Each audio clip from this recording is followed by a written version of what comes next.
सास के 100 गज। ये कहानी शुरू होती है पार्वती निवास से, जहां पार्वती अपने छोटे बेटे और पति के साथ रहती थी। पार्वती दिमाग की बहुत गर्म और शातिर औरत थी। 60 की उम्र में भी वो ऐसे गरजती थी कि कोई भी काम जाए। संडे की सुबह पार्वती की सहेली सुशीला उससे मिलने उसके घर आती है। अरे सुशीला, आ बैठ बैठ, बड़े दिनों बाद आई तू। बोल तो ऐसे रही है तू जैसे मेरे आने से तुझे बड़ा चैन मिल गया। मैं नहीं जानती क्या, मेरे जाते ही तुम मीरा से घर की सफाई करवाने लगेगी। अरे तू भी ना क्या ये बातें लेकर बैठ गई। अच्छा, तेरी नज़र में कोई लड़की हो तो बता। तू तो जानती है वेदांत की उम्र 28 की होने चली है। अब शादी नहीं करूँगी तो कब करूँगी। तेरा नेचर जानने के बाद मैं किसी लड़की के घर वालों को तेरा कांटेक्ट नंबर देने का रिस्क नहीं ले सकती। तुझे किसी का तेरे घर में जाना पसंद नहीं, हर चीज़ में तू नुक्स निकालती रहती है। तेरे इसी नेचर के कारण तो नेहा बहू तुझसे अलग हो गई। अरे नेहा कोई अलग नहीं हुई है मुझसे, इतनी भी मजाल नहीं उसकी क्या अलग हो जाए। रोहित भी जानता है इतनी प्रॉपर्टी उसे अर्जित करने में 7 पुश्तें निकल जाएगी जितनी मेरे अंडर है। वो तो रोहित को बाहर नौकरी लग गई थी और उसे खाने की दिक्कत हो रही थी तो नेहा को उसके पास जाना पड़ा। मैं तो यही बोलूँगी, तुझे अगर वेदांत की शादी करनी है ना तो ज़रा अपना स्वभाव बदल दे, क्योंकि आजकल तो लड़कियां ज़रा सी बात पर डाइवोर्स देकर निकल लेती हैं। वो तो इसलिए होता है क्योंकि उनकी सास उन पर कड़ी निगरानी नहीं रखती। मेरे जैसी सास की आंखों के नीचे से बहू डाइवोर्स क्या, घर के बाहर तक नहीं निकल सकती। पार्वती से बात करने के बाद सुशीला अपने घर चली जाती है। अरे मीरा कहाँ मर गई, घर को धोकर पोंछ कर साफ कर दे। मैं नहीं जानती क्या सुशीला 10 जगह जाती है, ये पता नहीं कहाँ बैठ कर आई होगी। मैं अभी आती हूँ पंडित जी के पास से। आने वाली दिवाली के पहले पहले वेदांत की बीवी लेकर नहीं आए तो मेरा नाम भी पार्वती नहीं। और पूरे जोर शोर से पार्वती वेदांत के लिए लड़की ढूंढने लगती है। आए दिन पार्वती के घर में कोई ना कोई गेस्ट आया ही रहता। और बताओ बेटा, शादी के बाद पढ़ना चाहती हो? जी आंटी जी, मैं पढ़ना तो चाहती हूँ, पर अगर आप लोग अलाउ करें तभी। ये सुनते ही दोनों हाथ जोड़कर पार्वती कहती है, माफ़ कीजिएगा भाई साहब, ये रिश्ता तो नहीं हो पाएगा। क्यों बहन जी, क्या कमी है मेरी बेटी में? अभी आपकी बेटी कह रही है कि उसे पढ़ने की इच्छा है। अरे भाई, इतनी इच्छुक है पढ़ने की तो अभी तक पढ़ लिख कर ये बैरिस्टर क्यों नहीं बन गई? मैं नहीं जानती क्या ये बहुओं के चोचले शादी के बाद ही इनको पढ़ाई सूझती है। क्लासेस जाने के बहाने 8-8 घंटे घर से बाहर रहना, ये सब मेरे घर पर तो नहीं चलेगा। और 20 रिश्ते देखने के बाद 21वां रिश्ता भी पार्वती को समझ नहीं आता और वो रिश्ते के लिए ना कर देती है। ऐसे कैसे वेदांत का रिश्ता पक्का होगा पार्वती जी? आप तो हर छोटी बड़ी बात पर लड़कियों को छांट दे रही हैं। ये गीता तो मुझे ठीक लग रही थी, इसे क्यों मना कर दिया आपने? अरे इतने दिन रुके हैं तो कुछ दिन और सही, पर लड़की आएगी तो गाय ही, जो मेरी मर्जी के मुताबिक चले। और इसी तरह लड़की देखने का सिलसिला चलता जाता है। एक रोज़ नीलिमा के परिवार वाले नीलिमा का रिश्ता लेकर पार्वती के घर पहुंचते हैं। अरे भाई साहब, आपको आने में कोई तकलीफ तो नहीं हुई ना? बिल्कुल भी नहीं पार्वती जी, आपके रहते हमें तकलीफ कैसे हो सकती है? पूरे बाजार में ऐसा कोई भी नहीं है जो आपका घर ना जानता हो, सिर्फ बोलने की देरी थी। एक मिठाई वाला तो हमें दरवाजे तक छोड़ कर गया। वो तो है ही, हमारे घर पर जो लड़की आ गई उसके तो व्यारे न्यारे हैं। तस्वीर तो देखी थी मैंने नीलिमा की, लड़की तो बड़ी प्यारी लगी थी मुझे। नाम भी पुराने ज़माने का है, यानी संस्कारी भी है।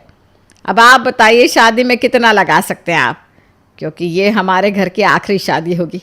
इसके बाद तो सीधा इनके बच्चों की शादी होगी, तो ये शादी तो धूमधाम से करेंगे हम तो क्या ही लगा पाएंगे, हमारे पास तो सिर्फ और सिर्फ कन्या कलश है। अब आया ना ऊँट पहाड़ के नीचे। ऐसी ही लड़की चाहिए थी मुझे, जिसका मायका पक्ष कमज़ोर हो कि चाह कर भी मेरे सर पर नाच ना सके। कोई बात नहीं संतोष जी, आप तो हमारे समाज वाले हैं। अगर हम एक दूसरे की मदद नहीं करेंगे तो कौन करेगा? मुझे यह रिश्ता मंजूर है। और 7 दिन के अंदर ही 7 फेरे लेकर नीलिमा अपने ससुराल आ जाती है। सुबह सुबह रसोई में काम करती हुई नीलिमा अपनी सहेली से फ़ोन पर बात कर रही थी। हाँ शीना, बहुत ही अच्छा घर मिला है मुझे। तेरा कहना बिल्कुल सही निकला। इतने पैसे वाले लोग हैं कि क्या ही बताओ। हॉल में बैठी हुई पार्वती की एक आंख सामने चल रही टीवी पर थी तो दूसरी रसोई में काम कर रही अपनी बहू पर। ज़रा टीवी की आवाज़ धीमी करके सुनो तो, ये बहू सवेरे सवेरे किससे क्या बात कर रही है। और रसोई के बाहर कान लगाकर पार्वती अपनी बहू और उसकी सहेली की बातचीत सुनने लगती है। अच्छा शीना, मैं फ़ोन रखती हूँ, लगता है मम्मी जी इधर आ रही हैं। ऐसी क्या बात हो रही थी दोनों सहेलियों में कि मेरे आते ही फ़ोन रख दिया? हाँ, ऐसी सहेलियों से शादी के होते ही दूरियां बना लेनी चाहिए बहू। यही तो वो लोग होते हैं जो अपने बनकर तुमसे तुम्हारे ससुराल की बातें पूछेंगे और बाद में उसे ही तुम्हारे खिलाफ इस्तेमाल करेंगे। नहीं नहीं मम्मी जी, आप गलत समझ रही हैं। शीना मेरी बचपन की सहेली है, वो ऐसा बिल्कुल भी नहीं करेगी। शीना हो या पसीना, ज़रा कम बात किया करो। इसी तरह दिन बीतते जाते हैं। सुबह के 5 बजे उठते ही पार्वती सीधा जाकर घर के हॉल में बैठ जाती और घर में हो रही हर चीज़ पर अपनी नज़र रखती। अरे बहू, अभी तक कमरे से बाहर नहीं आई? इतना वक्त लगता है क्या नहाने में? यहाँ कब से वेदांत खाने के टेबल पर बैठा चाय का इंतज़ार कर रहा है। अरे भाई, अभी तो गई है वो नहाने, थोड़ी देर रुक जाओ, नहाकर आ जाएगी। बाथरूम से कहीं उठ तो जाएगी नहीं। जितनी ढील देनी है ना मैं दे रही हूँ, इससे ज़्यादा पतंग को छूट दी तो उसे हवा में लहराने में वक्त नहीं लगेगा। सास की आवाज़ सुनते ही सर पर शैम्पू लगे ही नीलिमा बाथरूम से बाहर आ जाती है। मैं आपको पहले चाय दे देती हूँ, उसके बाद शैम्पू कर लूँगी। नीलिमा फ़ौरन किचन में जाकर अपने पति को चाय देती है। उसके बाद नहाकर बाहर आती है। धीरे धीरे दिन बीतते जाते हैं। एक दोपहर, आज तो बदन बहुत टूट रहा है, जाकर एक झपकी ले लेती हूँ। पर ये मम्मी जी भी ना हॉल में ही बैठी रहती है। जैसे ही रूम में जाऊँगी मुझे टोक देंगी। फ़ोन पर बात करने का बहाना करते हुए रूम में चली जाती हूँ और अपना फ़ोन कान में लगाए नीलिमा बात करने का नाटक करते हुए अपने रूम में जाने लगती है। किससे बात कर रही है बहू? समधन जी है क्या? ला ज़रा मैं अभी बात कर लूँ। अब नहीं मम्मी जी, कोई रॉन्ग नंबर था। अपनी सास के डर से नीलिमा को वापस से किचन में ही जाना पड़ता है। मम्मी जी तो हॉल से हटने वाली है नहीं। अब से एक पिलो लाकर रख लूँगी रसोई में। जैसे ही उनकी आंख लगेगी मैं भी यहाँ सो जाऊँगी। 3 महीने तक तो सब कुछ नीलिमा बर्दाश्त कर लेती है, पर धीरे धीरे उसकी भी सब्र का बांध टूटने लगा था। छत पर कपड़े सुखाने के बहाने नीलिमा ऊपर जाती और अपनी माँ को फ़ोन लगाती। पिछले जन्म में ना ज़रूर मेरी सास छिपकली रही होगी मम्मी। दिन भर कभी इस दीवार पर कभी उस दीवार पर चिपकी रहती है। अपने 2 बित्ते के घर को 100 गज का समझकर बीच में विराजमान हो जाती है, जैसे कि हॉल में सभा बैठा लेगी। भगवान जाने इस उम्र में इनके शरीर में इतनी ताकत कैसे है। डंडे की तरह इनकी पीठ सीधी खड़ी ही रहती है, ज़रा अभी कमर सीधी करने उठती नहीं। सुबह 5 बजे जो सोफे पर विराजमान होती है, सीधा रात को 12 बजे सोफ़ा छोड़ती है। प्राइवेसी का तो सत्यानाश करके रख दिया है इन्होंने। मैं कब क्या कर रही हूँ, क्या नहीं, कमरे से कब निकल रही हूँ, छत पर कितनी बार जा रही हूँ, हर चीज़ पर इनकी नज़र रहती है। इसलिए आपसे बात भी नहीं कर पाती। जैसे ही मन की 2 बात करने जाती हूँ, मम्मी जी कान लगाकर दरवाजे पर खड़ी हो जाती हैं। तो तू कमरे का दरवाज़ा क्यों नहीं बंद कर लेती? बाप रे, ये क्या कह दिया मम्मी आपने? कमरे का दरवाज़ा बंद करूँगी ना तो बाहर मेरी सास युद्ध का आगाज़ नहीं कर देगी। वेदांत जी फैमिली बिजनेस में है और मैं भी नहीं आई हूँ, तो अभी कुछ ज़्यादा कह भी नहीं सकती। तू अपनी जेठानी से बात करके देख, वो ज़रूर कुछ बता पाएगी। और अपनी सास की इस डिक्टेटरशिप से छुटकारा पाने के लिए नीलिमा छुपकर अपनी जेठानी नेहा को फ़ोन लगाती है और उसे अपनी सारी प्रॉब्लम बताती है। हे भगवान, फंसाई दिया ना मम्मी जी ने तुझे। मुझे लगा था कि शायद अब वो बदल गई होगी, पर अब भी वो वैसी की वैसी है। क्या बताऊँ नीलिमा, मेरे साथ भी उनका यही रवैया था। दिन भर हॉल में बैठी रहती और ये देखती रहती कौन क्या कर रहा है। ये सब ना उनका एक तरीका है अपनी बहू को कंट्रोल में रखने का। मैं तो कहती हूँ तू भी सहना बंद कर दे और अपनी मर्जी की करने लग। इतनी भी नई नहीं रही तू अब। ठीक कहा भाभी आपने।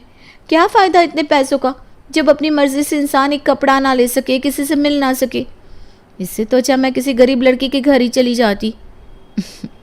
अब अगर शादी पत्थर से हो गई है तो उसे तराश कर हीरा बनाने की जिम्मेदारी तेरी है, वरना मेरी तरह शिफ्ट हो जा। अकेले रहना पड़ेगा ना तो अपने आप होश ठिकाने आ जाएंगे मम्मी जी के। पर वेदांत भी ना मम्मी जी का भक्त है, ऐसा नहीं होने वाला। अपनी जिठानी की बात सुनकर नीलिमा को भी हिम्मत आती है और वो सोच लेती है कि वो अब अपने हिसाब से ही जिएगी।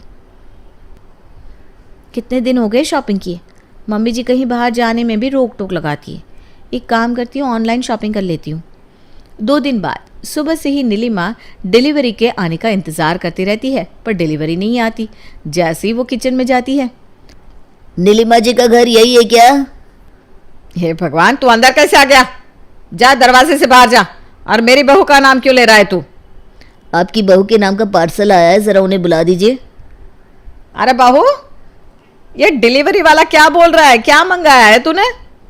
इतनी देर से मैं दरवाजे पर बैठी हुई थी, तब ये डिलीवरी वाला नहीं आया। जैसे ही मैं किचन में गई, आकर धमक पड़ा। अब क्या कहूँ मम्मी जी को? अब वो मम्मी जी, मैंने ना 1-2 कुर्ती मंगाई थी अपने लिए। ए लड़के, ये सामान वापस होता है ना? चल वापस ले जा। क्या ज़रूरत है बेकार में खर्च करने की बहू? अभी 2 दिन पहले तूने बाहर से खाना मंगाया था कि नहीं? सब कुछ तो तू अपने मन का कर रही है। फिर कहेगी मेरी सास मुझ पर कंट्रोल करती है। 6 महीने हुए नहीं शादी को, इतनी अच्छी खासी शॉपिंग की है तूने शादी में, अब क्या ज़रूरत पड़ गई कपड़े खरीदने की? इस सामान को वापस ले जाओ भैया, हमें नहीं चाहिए। ये क्या किया मम्मी जी? कितनी मुश्किल से 1000 रुपये में 3 कुर्तियाँ मंगवाई थी मैंने। पार्वती की रोक टोक यहीं नहीं रुकती। एक रोज़ नीलिमा की फ्रेंड्स उससे मिलने उसके घर आती है। क्या यार, शादी क्या हो गई? तूने तो हमारा फ़ोन तक उठाना बंद कर दिया। हाँ यार, अरे ये क्या हालत बना रखी है तूने अपनी। दिन भर तू और तेरी सास घर पर अकेले रहते हैं। ऐसा भी नहीं कि तेरा कोई जेठ है जो तेरे साथ रहता हो। फिर ये साड़ी पहन कर क्यों घूम रही है इतनी गर्मी में? अरे धीरे बोलना, यही हॉल में मेरी सास बैठी हुई है। नीलिमा किचन में जाती है और अपनी सहेलियों के लिए चाय नाश्ता लाती है और सभी बचपन की यादें ताज़ा करने में लग जाती हैं। इतने बड़े घर में एक काम वाली तक नहीं है क्या? एक मेड तो रख लेती यार। काम वाली तो है बेटा, पर वो बस घर धोने का काम करती है, वो भी तब जब हमारे घर पर मेहमान आते हैं। मेरे रहते तो मैं ज़्यादा लोगों को आने जाने देती नहीं, तो घर गंदा होता नहीं, इसीलिए मीरा को बार बार बुलाने की ज़रूरत पड़ती नहीं। पर आज शायद बुलाना पड़ जाए। करो करो, नाश्ता करो। हमें ताना देकर गई है तेरी सास। तेरी सास यही हमारे सर पर बैठी रहेगी क्या नीलिमा? एक ज़रा प्राइवेसी नहीं है यहाँ पर। सर पर खड़ी हुई है, उठकर जाती है फिर वापस आ जाती है। आपस में हम फ्रेंड्स बात भी नहीं कर पा रहे। चलना तेरे कमरे में चलते हैं। शीना और सिल्ली नीलिमा के साथ उसके कमरे में चली जाती हैं। एसी ऑन कर, मैं दरवाज़ा लगाती हूँ। और जैसे ही सिल्ली उठकर कमरे का दरवाज़ा लगाने जाती है, पार्वती दरवाजे पर आकर खड़ी हो जाती है। ऐसी कौन सी बात हो रही है तुम सहेलियों में भाई, जो मैं नहीं सुन सकती? हैं? घर में कोई मर्द थोड़ी ना है, हम सब औरतें ही तो हैं। करो बात, क्या दिक्कत है? जाओ बहू, एक बार और नाश्ता करवा दो अपनी सहेलियों को। हैं? अरे 2 बार थोड़ी ना किसी को खिलाते हैं, कम से कम 3 बार तो खिलाओ। वैसे बेटा क्या नाम है तुम्हारा? सिल्ली। अच्छा, अलग नाम है। जितनी देर तक नीलिमा की सहेलियाँ उसके घर में रहती है, उतनी देर पार्वती वहीं आसपास चक्कर लगाती रहती है। इतने दिन के बाद अपनी सहेलियों से मिलने के बावजूद नीलिमा उनसे अपने मन की बात नहीं कर पाती। तभी दरवाजे पर धोबी आता है। धोबी को देने वाले कपड़े लेकर जैसे ही नीलिमा दरवाजे पर पहुंचती है, वही मैं सोचूं खर्च इतना ज़्यादा बढ़ कैसे रहा है। अब तू 2 हफ्ते पहले ही साफ हुई साड़ी दोबारा धोकर धोबी को देगी तो फिर क्या कहूँ तुझसे बहू। गुस्से में नीलिमा कपड़ों को वहीं फेंक कर अपने कमरे में चली जाती है। अब बहुत हुआ, मम्मी जी के होश ठिकाने नहीं लगाए तो मेरा नाम भी नीलिमा नहीं। और अगले ही दिन मिस्त्री को बुलाकर नीलिमा हॉल में दीवार बनवाने का काम शुरू कर देती है। सवेरे सवेरे अचानक ही मशीन चलने की आवाज़ से पार्वती उठकर बाहर आती है। ये धूप मिट्टी पत्थर क्या कर रही है बहू सुबह सुबह? कौन है ये लोग? इन लोगों को मैंने बुलाया है मम्मी। पता नहीं, नीलिमा कह रही थी कि उसे एक कमरा बनवाना है और एक हॉल बनवाना है, तो मैं इन्हें उठा कर ले आया। आप बैठ जाइए मम्मी जी, सब आपके लिए तो हो रहा है। भैया ज़रा आराम से, धीरे धीरे ठोकिए, पापा जी की नींद खुल जाएगी। आप बताइए मम्मी जी, आपका कमरा कितना बड़ा करवाना है?